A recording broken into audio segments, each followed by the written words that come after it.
They say the Ozarks keep secrets, that the deep woods and the cold, dark water hold stories that most people are better off not knowing. Tonight, we're going to Bull Shoals Lake, a place of stunning beauty by day, but when the sun goes down, something else wakes up. These aren't just ghost stories told around a campfire. These are whispers carried on the wind, tales of impossible things that lurk just beyond the edge of your vision. We've collected 3 of the most chilling accounts from this area, stories that feel a little too real. From the humming concrete heart of the dam to the silent, glassy coves, we're about to dive into the mysteries that the lake holds deep within its waters. These are the Bull Shoals Anthology. Are you ready to listen? Our first story takes us deep inside the maintenance tunnels of the Bull Shoals Dam. It's a place few people ever see, a labyrinth of concrete and steel that hums with the power of the water it holds back.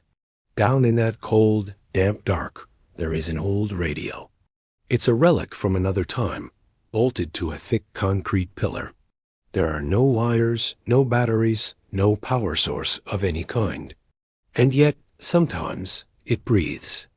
The local legend is that if you find this radio and tune it to the crackling static between stations, you won't hear music. You'll hear the future. One night, a curious maintenance worker decided to test the legend. He'd heard the stories his whole life, laughed them off as foolish tales. But on this particular night, alone in the echoing tunnels, the silence felt heavy, and the story of the radio called to him. He reached out, his hand hesitating for a moment before turning the dial. The air filled with a soft, hissing static. He twisted the knob slowly, listening intently, waiting for something, anything. Then, a voice cut through the noise. He froze. The voice on the speaker sounded exactly like his own, but it was strained, panicked. It was a voice filled with a terror he had never known. It was coming closer, the voice said, its steps silent on the concrete floor. The worker's heart pounded in his chest. He was listening to a description of his own death. The voice from the radio was a desperate warning from a future that was only moments away. But when he spun around, the long, empty hallway was exactly that empty. There was nothing there. Not the panicked voice from before, but a low, guttural whisper that seemed to crawl out of the speaker and curl around his ear. It said, "It's right behind you now." This time, he didn't look back. Our next tale takes us from the belly of the dam out onto the open water. There are countless coves along the shoreline of Bull Shoals Lake. But there's one hidden near a place called Point 12. That's different. To find it, you have to navigate through a narrow, winding channel masked by weeping willows. The water in this cove is so perfectly still, so unnaturally clear, it doesn't look like liquid at all. It looks like a pane of solid black glass. The old-timers call it the mirror water, and they'll tell you to stay away from it, especially after dark. A fisherman new to the area stumbled upon this cove by accident one late afternoon. He was amazed by the profound stillness. He cut his engine and let his boat drift toward the center. The surface was flawless, reflecting the deep green of the surrounding trees and the pale blue of the twilight sky.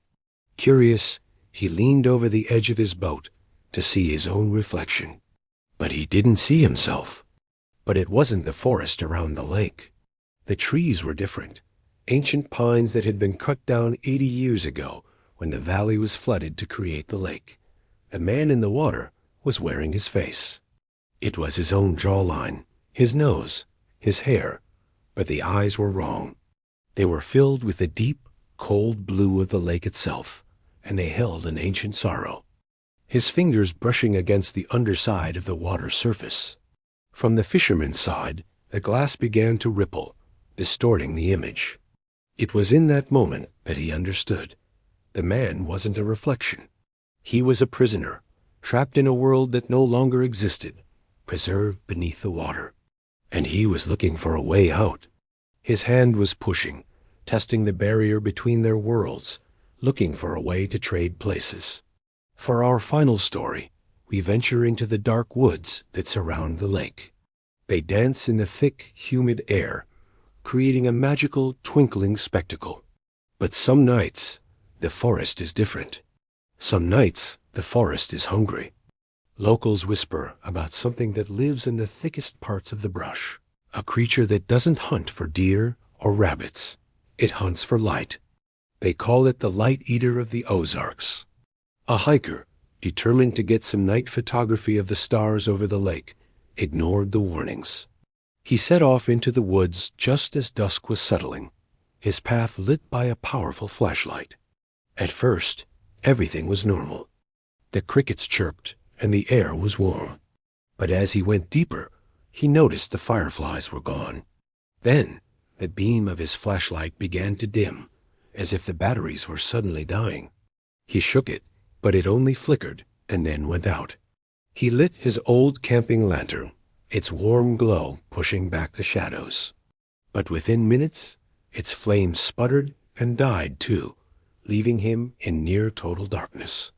He looked up, hoping for the moonlight, but even the stars above seemed to be vanishing one by one, as if a curtain was being drawn across the sky. He realized with a surge of primal fear that the darkness wasn't just the absence of light. It was a physical presence. It felt cold, heavy, and it was wrapping around him like a suffocating blanket.